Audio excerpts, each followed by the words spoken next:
YouTube? It is the Nitro RC Nerds here, and today is a video that's actually a long time coming. What I'm going to show you today is how to take apart and clean your two-stroke Nitro engine. Now, instead of working on an old beat-up Traxxas engine like this, or my wonderful Losi 3.4 engine, or even my Exceed Forza VX18 engine, I thought instead I would focus on this spare engine, if you will, and spare meaning extra.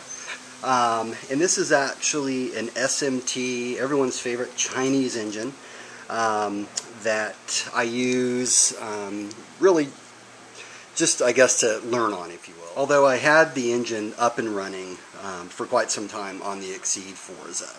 But I thought instead of taking the other ones apart, which are clean on the cars, and this one is relatively clean as well, it would be easier just to show you on this model right here. Without a doubt, one of the biggest questions that I get is, why do you clean your engines?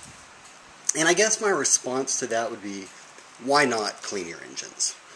Of course, there's going to be a bit of a learning curve in cleaning these, but you shouldn't necessarily make it a mysterious white box and not understanding the inner components. And once you've learned how to take the engine apart and how to maintain it and how to clean it and how to fix components on it, then you can essentially do anything that you want. And what's wrong with having a continuously clean engine? Because if there's one thing that I've learned in this hobby, is that the only true way that you are going to learn how to do things within this lovely hobby of ours is actually by doing. So with that, let's go ahead and get started.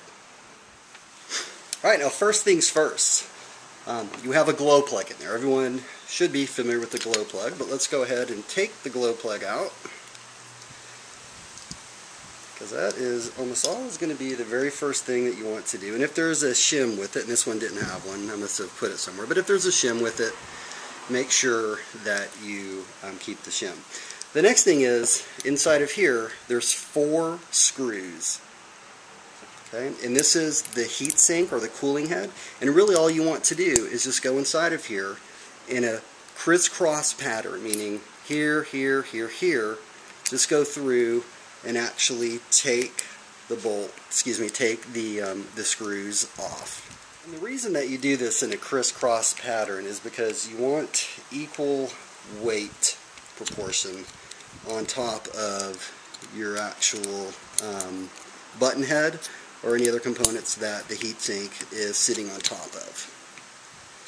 Okay, that way you're not pressing on one side more than the other.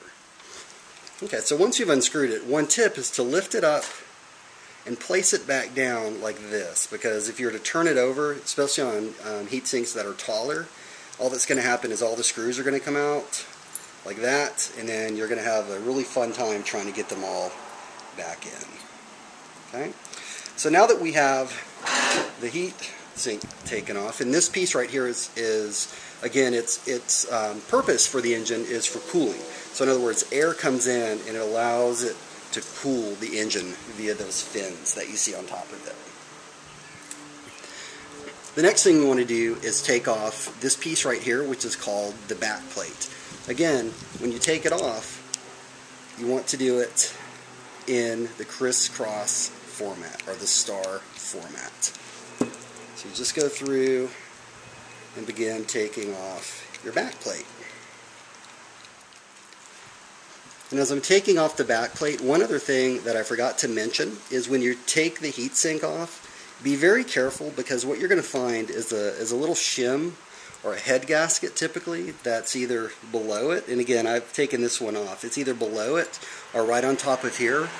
Without it, your engine won't run, and it's very thin, sometimes only 0.5 millimeter to 1 millimeter thick. But without it, once again, your engine will not run, or you're going to have all sorts of problems even trying to start it or to keep it running. The next thing that's very important about this, before we get too much into it, is I recommend you have 2 different things. You have an exploded diagram of your engine, And or make sure that you have your camera ready and take all sorts of pictures as you're taking it apart, because it's real easy to take it apart, but then when you're done, putting it back together can sometimes be a little bit tricky if you forget exactly which screws go where and how they go in and all that good stuff. So I strongly urge you to go through and take pictures each step of the way. So with that, now that we have the back plate off, what I'm going to do is I'm going to pull out this starter shaft right here, and then we can simply take the back plate off, and then you've got your one-way bearing. Again, it's very important to remember how the pieces go in, and we're going to put it back together, and I'm going to show you all that here in just a minute. So far we've taken off the heat sink, starter shaft, one-way bearing, and the back plate. And I could essentially pull the sleeve right off. Okay, so when you hear a 3-port engine or 2-port, they're talking about your sleeve and the different ports that are on here, which again we'll talk about in just a little bit. But this right here is your piston sleeve, which goes in like this, and you just pull it out as such. Now what we have here is exposure to the piston, and this is where all the magic happens. So it's this little guy right here that you can see goes up and down inside of his sleeve. This is what causes the combustion. You got your glow plug right here as a heat source. It comes up, it explodes, boom, it goes down. Due to its inertia, the connecting rod keeps it spinning. That's what moves your crankshaft, which goes to your differentials, etc., etc. But for now, again, just realize that this is your piston inside of here. We got to get the piston out. Well, the piston is actually in 2 parts. It's got the actual piston itself plus the connecting rod, which is on there, and this connecting rod is affixed to this pin right here. This, again, can be a little bit tricky to take off. So really the best way to do this is I like to put it at bottom dead center. So you might have seen acronyms TDC, top dead center, or BDC, bottom dead center. I'll typically get it just a little bit before bottom dead center. Get a pair of needle nose pliers, and you essentially just do what you can to remove it off of this pin, which again can be a little bit tricky sometimes. And it's been a while since I've actually had this connecting rod off of the pin. I just got it right there. You can see I've taken it off. So now what's going to happen is the piston itself is going to come right out. Again, as you're doing this, you definitely want to take note of where things are at. I know I'm going a little bit quick here. When I put it all back together, I'm going to show you how it goes back together. But this is your piston right here. This is the heart and soul of your 2-stroke engine.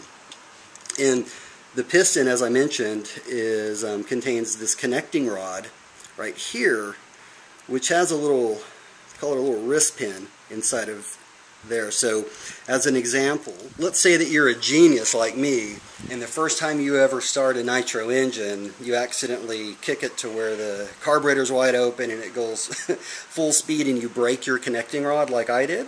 Well, all you need to do is go out and buy yourself another connecting rod, and then you can just replace it on here. For the sake of this video, though, I'm not going to take the connecting rod off because, again, you've got this little pin here. It can be a little tricky to get it on. Again, today we're just focused on actually cleaning your Nitro engine. So now we've got the sleeve off, the piston.